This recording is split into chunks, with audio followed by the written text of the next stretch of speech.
Hello, accommodation department. How can I help you? Do you look after accommodation for international students? Yes, we look after accommodation for all the students. Good.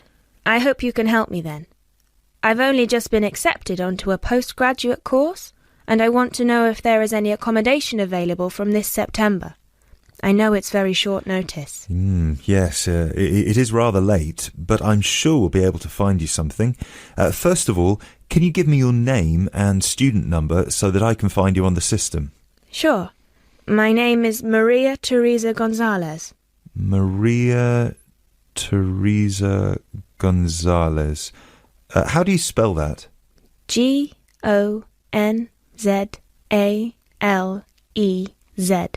Thank you. Got it. And your student number, please? SHU 300715PG.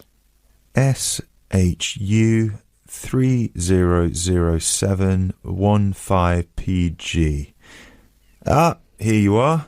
Department of Modern Languages. Yes, that's me.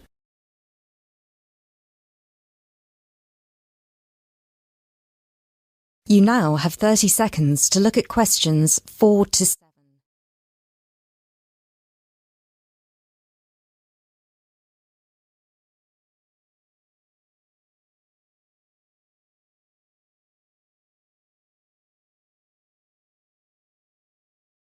Okay.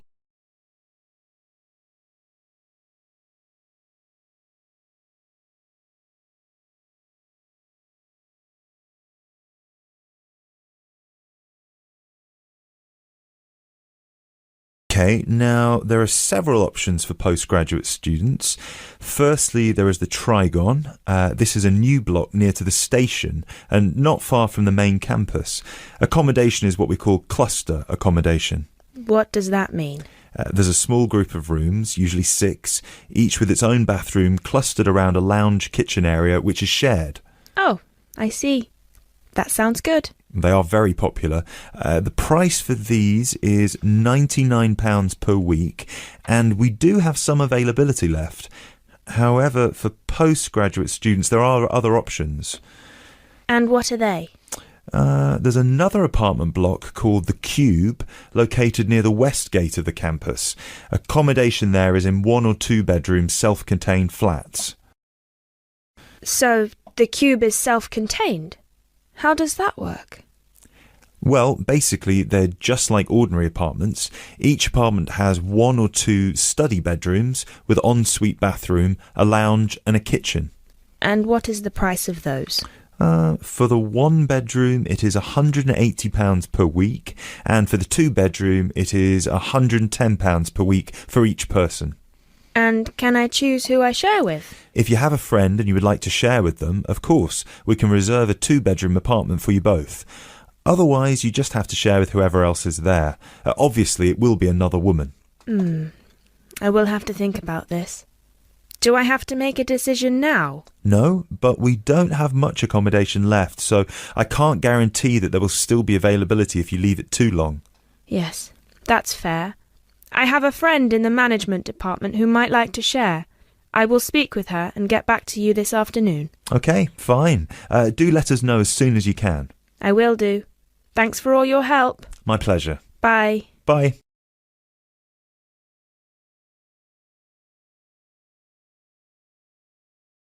That is the end of part 1. You now have half a minute to check your answers.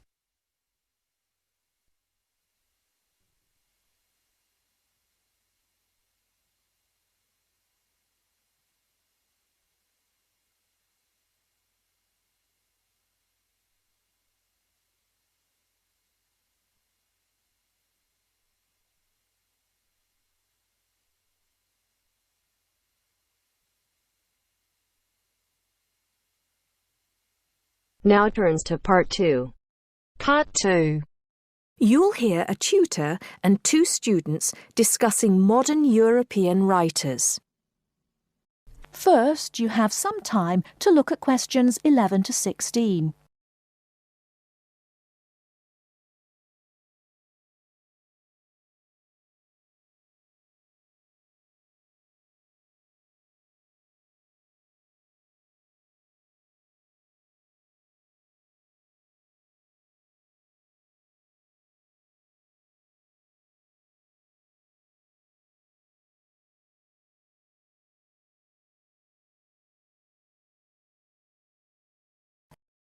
Now, listen carefully and answer questions 11 to 16.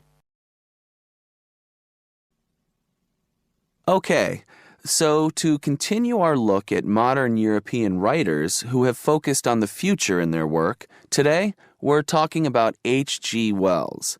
Last week, I asked you both to do some background research on Wells, which we're going to discuss now. Gitanjali, tell us about H.G. Wells. Right. So, H.G. Wells was a hugely successful British science fiction writer, writing at the end of the 19th and the start of the 20th century, and much of his work focused on predicting the future. Jason, do you think Wells was just using the future as a narrative device in his fiction? No. He really believed we can predict the future.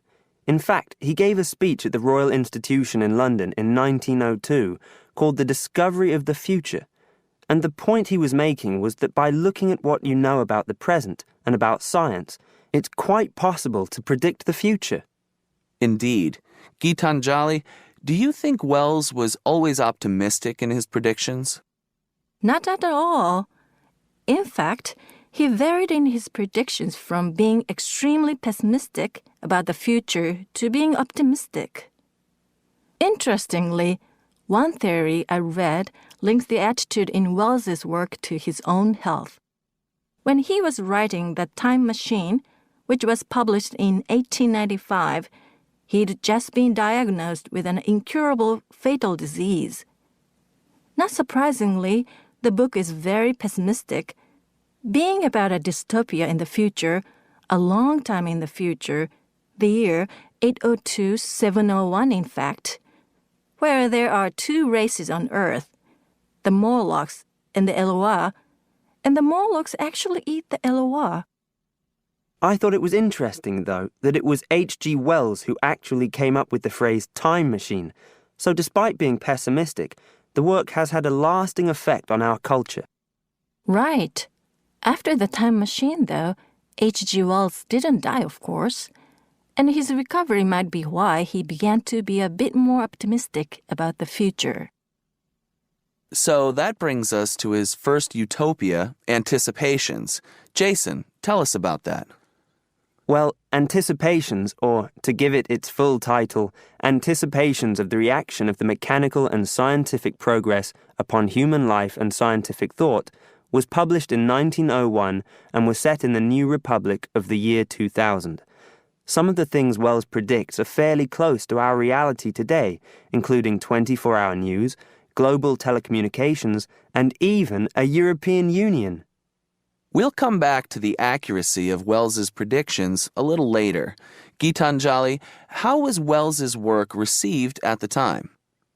Well, although Wells was extremely successful, not everyone respected his work or his predictions. Another well-known science fiction writer, Jules Verne, viciously attacked him for works such as The First Man in the Moon, which Verne argued weren't rooted in scientific fact at all. That's right. Now, Wells wrote a number of other utopian visions of the future. Jason? Yes. In A Modern Utopia, published in 1905, his vision was of a world where there's no private property, where everyone has access to wonderful healthcare, and interestingly, where everyone's personal information is stored on cards in a central database outside Paris. Apart from the healthcare, I'm not sure everyone today would see that as a positive view of the future. Neither am I. And, on a similar note, Wells strongly believed in population control and in The Shape of Things to Come, which was published in 1933, he sees and supports a world where the population is kept at 2 billion.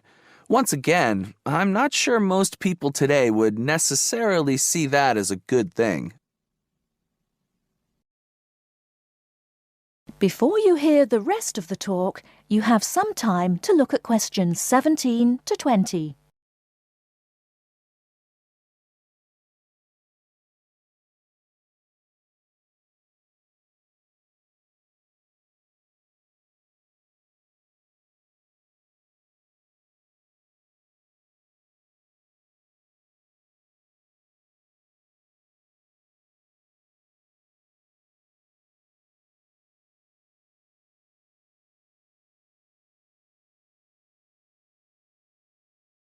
Now listen and answer questions 17 to 20.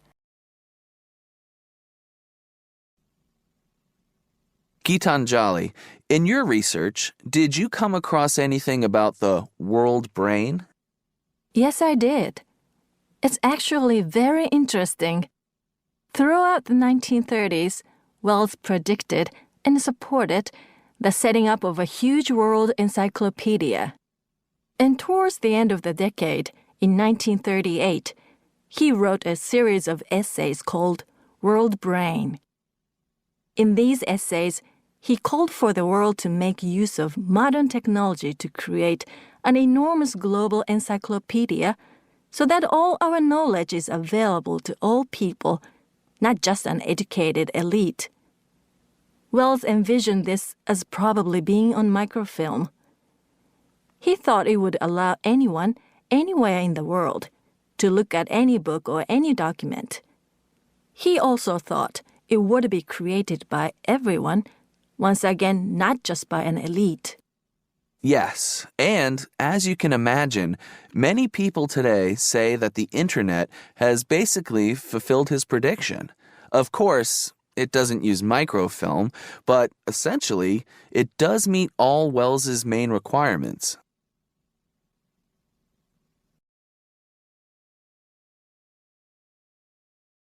That is the end of part 2. You now have half a minute to check your answers.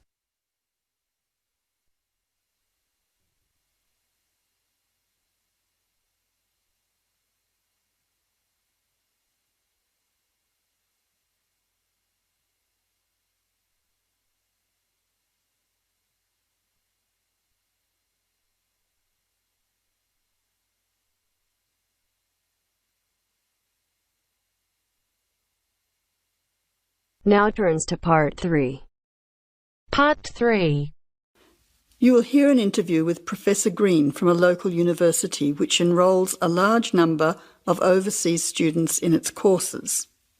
He is talking to Indra, a student representative, about the importance of attending lectures. First, you have some time to look at questions 21 to 24.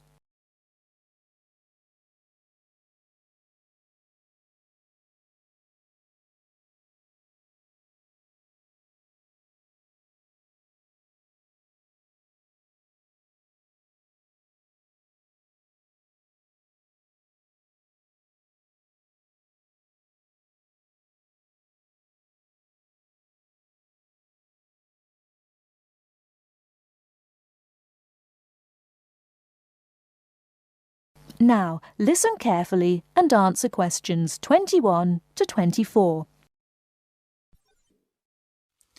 Good afternoon, Professor Green. Thank you for your time today. I wonder if you could explain why you think it is important for us to attend lectures in a course that we're studying. Well, despite the increasing dependence on online communication these days, I do think it is important.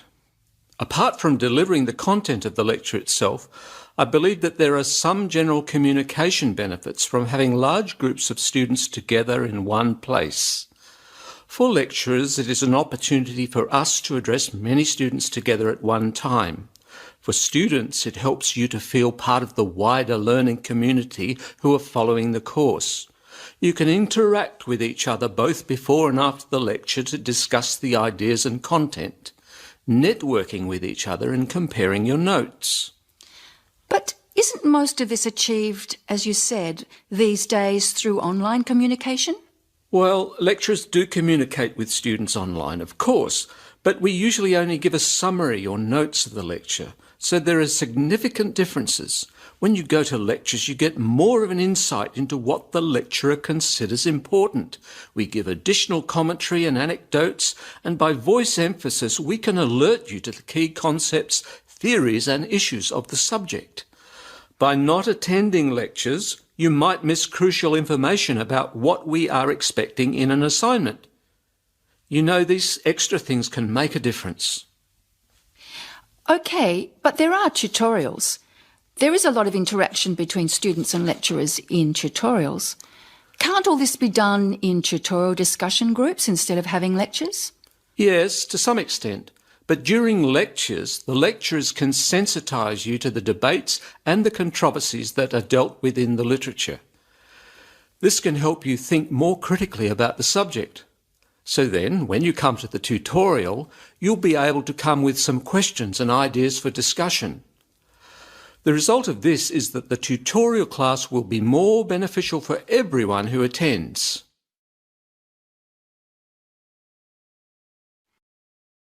Before you hear the rest of the talk, you have some time to look at questions 25 to 30.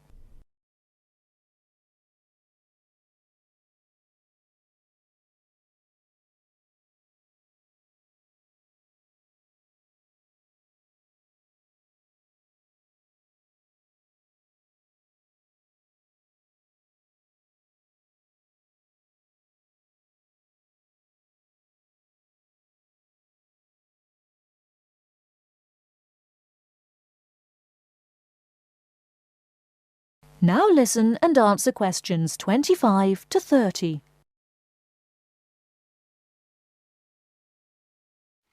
I see your point. However, surely this also depends on whether students are able to understand and follow the lecture well. What strategies do you recommend to help students get the most out of lectures? I would say that first of all, it is important to do some pre-reading. By doing this, you get an orientation to the topic.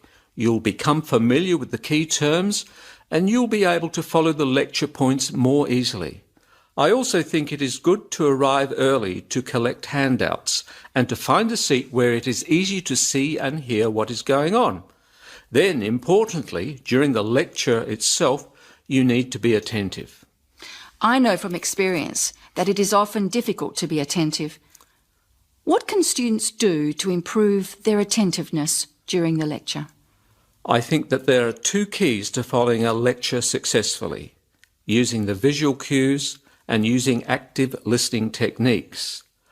By maintaining eye contact with the lecturer and following how the lecturer makes use of the slides, whiteboard and so on, you are using the lecturer's visual cues, which help make the structure of the information clear and give you a sense of what's important. Then, using active listening techniques will also help you to process the information. What do you mean by active listening techniques? Well, you need to pay attention to the methods the lecturer uses to highlight important information. As I said before, in the spoken language of a lecture, we get the benefit of things such as stress and intonation, use of examples and anecdotes, as well as the language signals used to show relationships between ideas. Yes, I see what you mean. These things will be missing in written summaries. And what about taking notes? Does that help?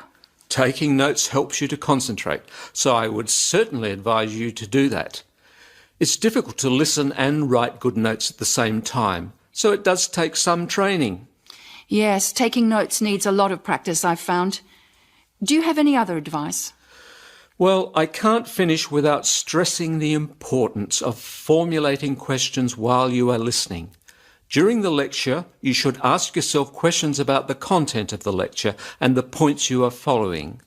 Ask questions like, what are the benefits or problems? What other examples are there? How does it work? Why does this happen? This will keep you focused and actively engaged in the content of the lecture. Professor Green, thank you very much for your valuable tips and your time today. You are very welcome.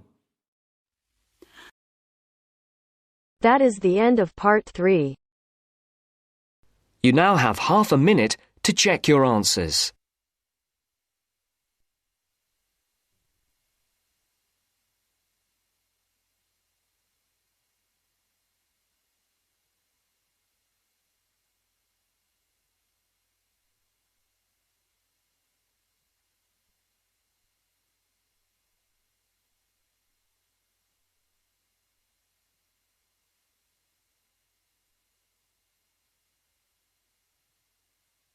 Now turns to part 4. Part 4. You are going to hear a lecture given by a tour agent. First, you have some time to look at questions 31 to 40.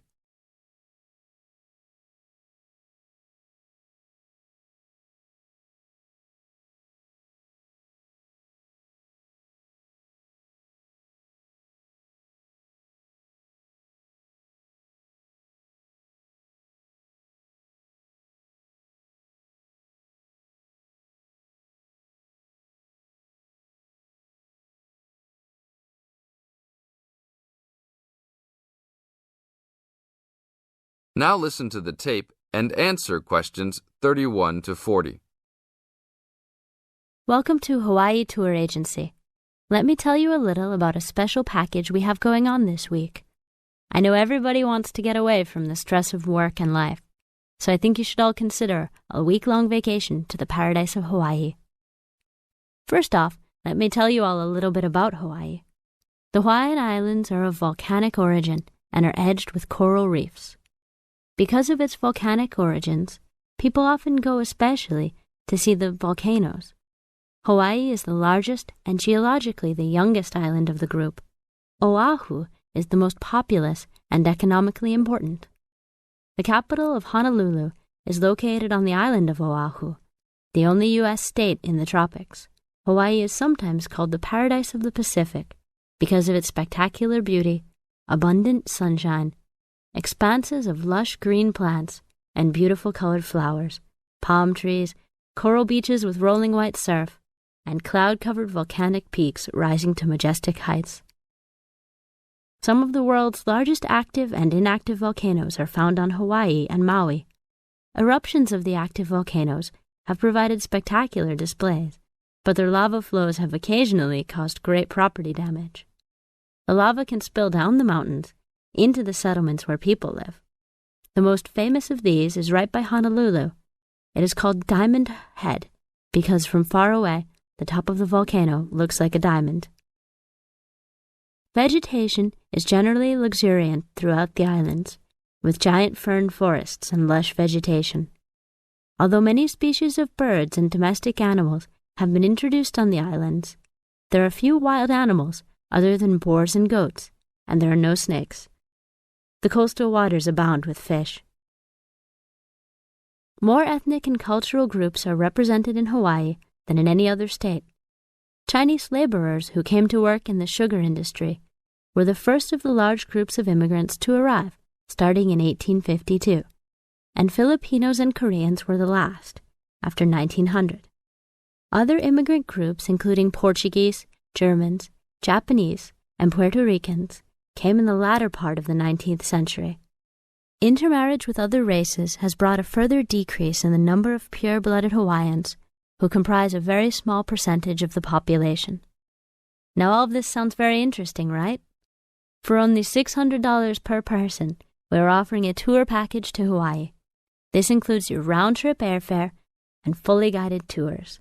The duration of the trip is 5 days, including hotel for 5 nights and tour buses that will take you all around. We will go to the famous beaches, the volcanoes, and the forests. Sign up today to save your space, as seats are running out quickly. That is the end of part 4. You now have half a minute to check your answers.